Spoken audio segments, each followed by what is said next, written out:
Welcome to Marketecture, where you can get smart fast with interviews with leading technology executives. I'm Ari Paparo. I'm joined today by Isaac Schectman from the BidSwitch group within Criteo. Isaac, thanks for being here.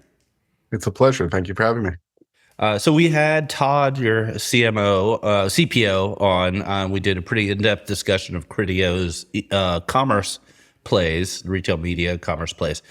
So in this conversation, we're just going to be talking about BidSwitch, which was acquired by Criteo. Has it been a year or has it been 6 months since it closed? A little over 9 months, so just shy of a year. Okay, great.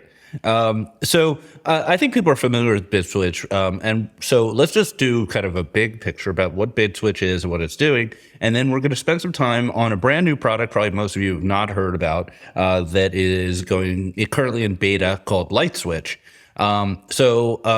If you wouldn't mind, let's talk about BidSwitch first. So Isaac, give us the pitch on BidSwitch. What is it? Who uses it? How does it work?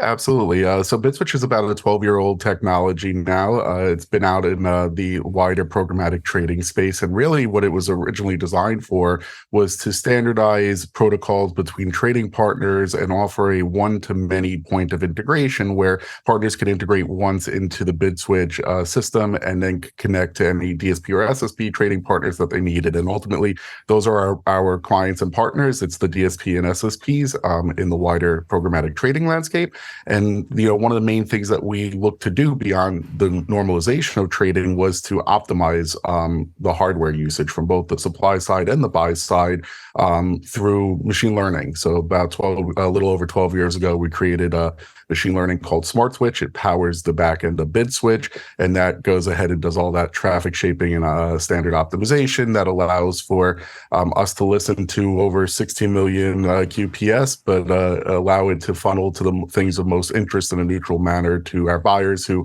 have limited QPS and can't listen to 16 million.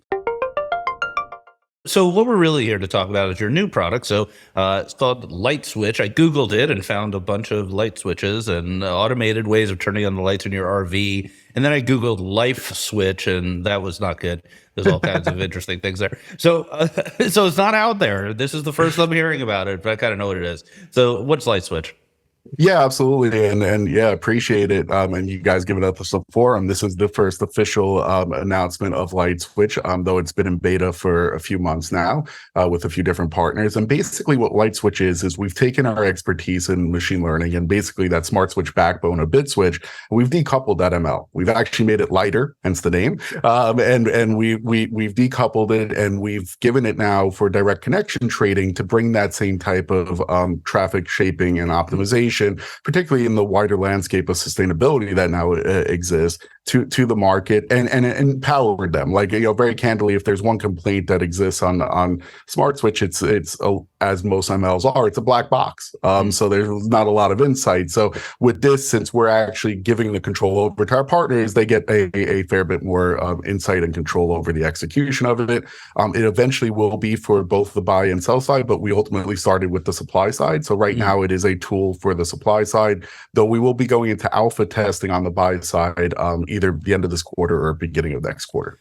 Okay, so break it down for me, because that sounds good, but I want to know the specifics. Of course. So what is it? It's for the supply side. So an SSP calls you, they want to use LiteSwitch. What do they do to use it? How does it work?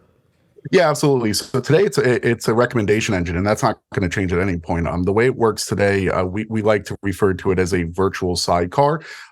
We use that terminology because we're actually building a distributed library model version, which will be a true sidecar option if the SSP desires it. But the general functionality right now is it's essentially an API call. So similar to the way an SSP works with BidSwitch today, they're going to take all their requests that they want for any of their activated trading partners, direct trading partners. They're going to bundle them up and they're going to pass it via an API call to the recommendation engine that is LiteSwitch. LiteSwitch will then go ahead and process it, and it'll have certain filters set up, QPS limits on the from the buyer, anything that they know is hard, things that the buyer does or does not want. And then it'll process those things and return a binary flag to the SSP to recommend to whether they should incur the cost to distribute or not on that particular request. And then it's up to the SSP to to listen to those recommendations and action on them. But if they do, we've seen very positive results in our testing in terms of both the compression of distribution and the effect or lack thereof on media trading.